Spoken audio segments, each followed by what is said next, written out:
Hi, fourth graders. Today we are going to continue to work on expression when we read. Yesterday we learned that we do not use the same tone of voice for everything we read. We also learned that our tone of voice should match the mood of the passage that we're reading. We can figure out or anticipate the mood from the title and other clues. We also learned that we can use the author or character's words to confirm their feelings. Reading with expression will help us to make it sound right, and hopefully the story will make sense. And we want to make sure that when we're reading, we're pacing, we're pausing, and we're phrasing and using expression as we read. So today we are going to read the story The Hunt for Gold by Anita Ammon.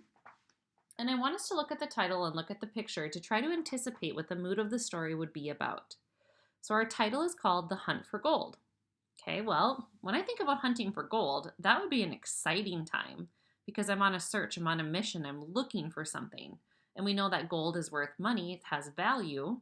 So if we're hunting for gold, that would be an exciting read. That's how I personally take it. Maybe you don't.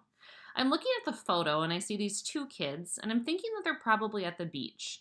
The reason I think that is because they're wearing swimsuits. They have a bucket. They're little kids, and they're probably holding, like the boy looks like he's holding seaweed. The girl looks like she's holding a shell. Now, are they probably going to find gold on this beach? No. But because the illustrator has shown children in the story, it makes me think that this story is going to be read with excitement because the kids are going to have excitement as they're searching for gold on the beach. I also see that there are quotation marks around where the character is speaking. So I know that characters are going to be talking, so I want to make sure that as I'm reading this to you today that I'm matching my voice to the character's voice.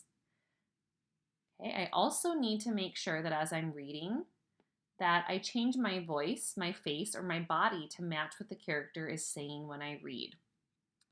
Now, you're not going to be able to see that because you don't get to see me as I read you this story, but you are able to hear it. So imagine as I'm reading parts of the passage today, where am I changing my facial expressions? Also, where am I using hand expressions as I read? All right, listen to me as I read this story called The Hunt for Gold and follow along. Let's hunt for gold, Mia told her brother Alex. They were playing in the sand on the beach. Alex agreed. Maybe we'll find a chest full of gold coins. So they picked up their pails and headed down to the beach. After a few steps, they found some seashells.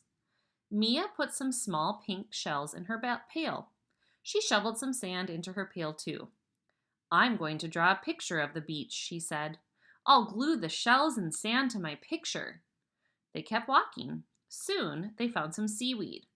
Alex put some in his pail. I'm going to make a lasso with this seaweed.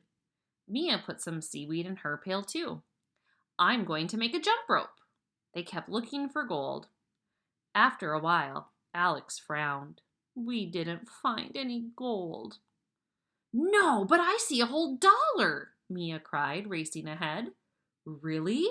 Alex cried. Mia showed Alex her dollar. Alex laughed. You found a sand dollar. Mia put the sand dollar in her pail. Then Mia and Alex went home with their riches. All right, so there was a lot of mood changes and tone that was taking place as I was reading. Like I predicted, they are on the beach. I also predicted that this story would be read with excitement. They were very excited as they were finding treasures along the beach. But as they continued to find treasures, they weren't finding any gold. And right here is where the story shifted.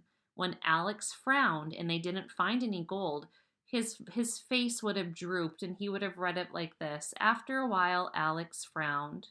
We didn't find any gold. But now his sister is showing a lot of excitement, so I can anticipate just by kind of looking ahead. Mia cried. Right here, she is showing excitement. She's racing ahead. No, but I see a whole dollar. And then again, I'm changing my tone. It's a question. Really? Alex cried. And then again, we change our tone when Alex laughs. You found a sand dollar. And you even noticed I was giggling as I was reading. All right, so making sure today, what you are going to do is you're going to be reading this story, and it's called Spiderweb, and you are going to be reading this story and then taping yourself recording your voice as you are reading. You're going to be focusing on your tone as you read. You're trying to match the mood to different parts of the story based on what the characters are saying. When you're done, would you please submit it to Seesaw? Thanks, fourth graders.